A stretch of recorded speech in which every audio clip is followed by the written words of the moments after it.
This video is going to cover 3 tips you can use to get onto Spotlight as soon as possible. My name is Elijah, and that's a part of me, but I call it Tim. Yeah, I'm his inner monologue, the subtext, the super objective of the scene. Let's cut the cringe and start the video.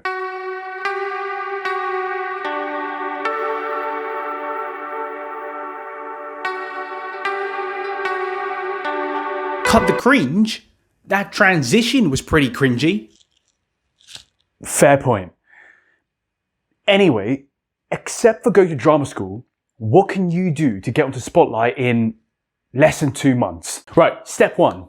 Use Mandy. Mandy is the second best option after Spotlight. So if you're struggling to get onto Spotlight, then Mandy is the perfect place to start. There are some absolutely amazing projects on Mandy. So work on your cover letter. Make sure you personalize it for every single project you apply for. Now that might seem like a bit of work, but it's so important in helping you land those initial jobs. And then on top of applying for jobs, make sure you apply to as many jobs as possible on Mandy. The more, the better. You need to be getting those numbers in. Now, of course, professionalism always is beneficial for anything you're going for, but you don't need to be as professional on Mandy as you need to be on Spotlight. If you're struggling with money or resources, that's okay. Just get some self-tape monologues in, put it onto your show reel if you don't already have any film credit work or credits or any film work you've done in the past.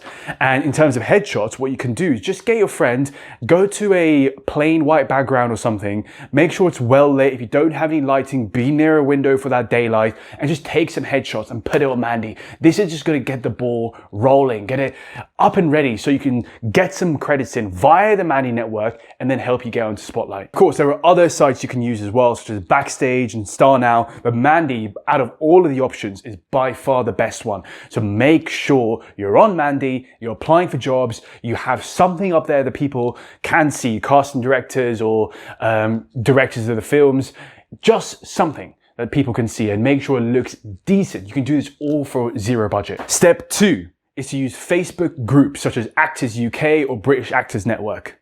Now, Facebook groups is another method you can use just to get up and running a bit if you can't get any work off Mandy, for whatever reasons. If your show reel is just not good enough, you haven't got any plain white background to take any headshots from, Facebook groups is a good way to get your foot through the door in the acting world. The work on Facebook groups is generally lower quality. You're not going to be going for those blockbuster movies or international commercials, but it will get you the credits you need and the pay to get onto Spotlight. Here's a key thing though. You need to be proactive when it comes to Facebook groups. Don't just anxiously comment, "Oh, I'm interested," and wait for the director to reply back to you saying, "Hey, we want you for the role." That's never going to happen. If you're not going to go out and get things for yourself, things won't be handed to you on a plate. So make sure you comment with more than just "I'm interested." Put a bit of a description about yourself. If you have a link to your Mandy, put a link to your Mandy there. If you have a link to your any other type of media you have, maybe it's a Vimeo link with some work you've done from your A-levels or your school, whatever it is, attach it to that so it makes it easy for the person to select you when they come through sifting through hundreds and hundreds and hundreds, if not thousands of comments. If you want to make it even easier for yourself and set yourself apart from the competition, then maybe even drop a DM to the person who's made the post. Make sure you mention in the comment on the post that you've DM'd them, because the message might go to their message requests or be in their hidden messages folder or whatever it might be. So you want to make it known to them that you've actually DM'd them. And like I mentioned, if you have any work already, whether it's on Vimeo or YouTube links, or you've done some amateur work, whatever it might be, attach it to your comments. If you can try and take a picture of yourself against the plain background, attach it there as well. But again, you don't want to make it long paragraphs about yourself detailing your entire life's history and your family history. Stick to what the person is actually wanting in their Facebook post, read it properly, and reply back with relevant things to the post. Now, I'll link some Facebook groups in the description below. There's obviously Actors UK, like I mentioned. There's British Actors Network. There's film and TV opportunities and a whole host of others. And I'll link them all in the description below. Go and join them. Go and read the type of comments people are making, the type of posts people are making, the type of actors people are actively looking for. Start building up that network. And then when you're ready, start commenting on posts and putting yourself out there. Step 3, network on Twitter.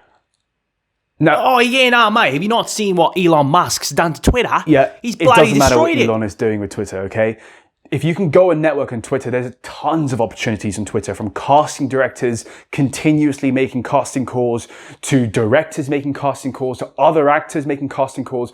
Twitter is the creative hub. Firstly, what you want to do is you want to follow as many people as possible within the industry as you possibly can. This is everything from producers to writers to casting directors that you want to be in the casting room with, directors, screenwriters, playwrights, anything you can within the industry, give them a follow. A good trick to do so is to look at the people you want to follow are following, okay? Because they generally are following people within the industry as well, also looking for networking opportunities and work opportunities themselves. So you'll find a whole host of opportunities, castings, call outs, stage readings, table reads, whatever it might be. Opportunities are all over the place on Twitter, to just give everybody a follow. Don't do it too fast though, or you'll get action blocked, okay? Remember to look for hashtags such as hashtag actors, or hashtag casting call, or hashtag casting now, or hashtag looking for actors. Do what you can to get yourself in front of the people you want to be in front of.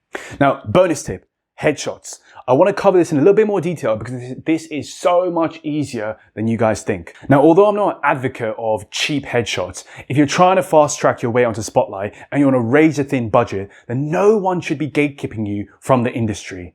You're allowed to hustle. Best bet, like I've already mentioned a couple of times, is to find yourself a solid colored wall. Get some good lighting. You can get some decent lighting on Amazon for like 60 quid. And if that's also out of your budget, then go and get a ring light for like 10 quid or something. You can get it on Amazon, or you can get it in your local corner shop. Everybody these days is selling ring lights. So go and get yourself a ring light. Now, if you're really struggling to find some decent ring lights because there's so much choice out there, don't worry. I've done the work for you on that as well. I've put some links in the description below for ring lights, which are pretty affordable in my opinion, as well as some higher budgeted lights, 60 quid or so. Lights like I'm using right now, they're literally, I think, $49.99 from Amazon. I'll show you them one day. So yeah, go and get them. Once you've got them, easy peasy, set the camera up and take a couple pictures. So headshot tips really quickly, because I'm going to make a whole other video on headshots. Girls, do not use too much makeup. Casting directors want to see you, all right? Now, you can use makeup if you want to. That's fine. I'm not an absolute expert. What I do know, though, is that casting directors want to see what you look like naturally. So if you really, really want to use headshot makeup, then go ahead, but make sure you still look like you. Now, for everybody watching this literally goes for everyone. Don't use mad angles. Don't put any weird smiles in. You want to be natural. Don't wear jewelry or hair pieces. Take maybe 50 or so pictures, some with a smile, some with a teethy smile as well, some with nothing, some with a bit of a smolder. Take a whole bunch of pictures. The reason I say take 50 or so pictures is because for the first few pictures you take, you just won't be relaxed. Your smile will start coming out more naturally after you've taken a few more pictures. It'll look more realistic. You will feel more relaxed yourself, and you just see the difference on the camera after you're a whole bunch of pictures in, rather than just take one snap and try and upload that. Try and get somebody else's opinion as well. So ask your mates, ask your mum or dad what they think is a good picture from the selection you've done, and then you're done, you're sorted. If you really want some help choosing with this as well, that's fine. Drop me a DM or a message or comment below and I'll get in touch with you. You can send me over some of your headshots and I'll help you decide. Remember, this is your first headshot and you're doing it with your phone against your wall, all right? So stick to the basics. Do not try and be too fancy with it. If you do, you're just wasting your time and you're not taking it seriously. Small keynote here. Spotlight have made it far easier to get onto Spotlight than ever before. Previously, you needed 4 credits or to have gone to drama school. Now you only need 2 credits or a recommendation. Now, whatever your opinions on that, I'm pretty sure Spotlight are suffering from the pandemic, so need some more money to come in, so they've made it much easier for actors to get onto Spotlight and bring that extra subscription revenue in through the door. But this is an entire conversation for another day. I don't know how long it will last as Spotlight have made it easier and lower the barrier to entry for actors to get on. So while you still can, go and do all you can to get onto Spotlight. And yeah, this is a great opportunity for all you new actors out there. Okay, so with this, I guarantee you that you'll be able to book jobs and get onto Spotlight in 2 months or less. If you can't, come back to this video and say you've not gone to Spotlight and tell me what the obstacles were when trying to do the tips from this video, and I'll see what I can do. Thanks for watching, and don't subscribe if you absolutely hate this video.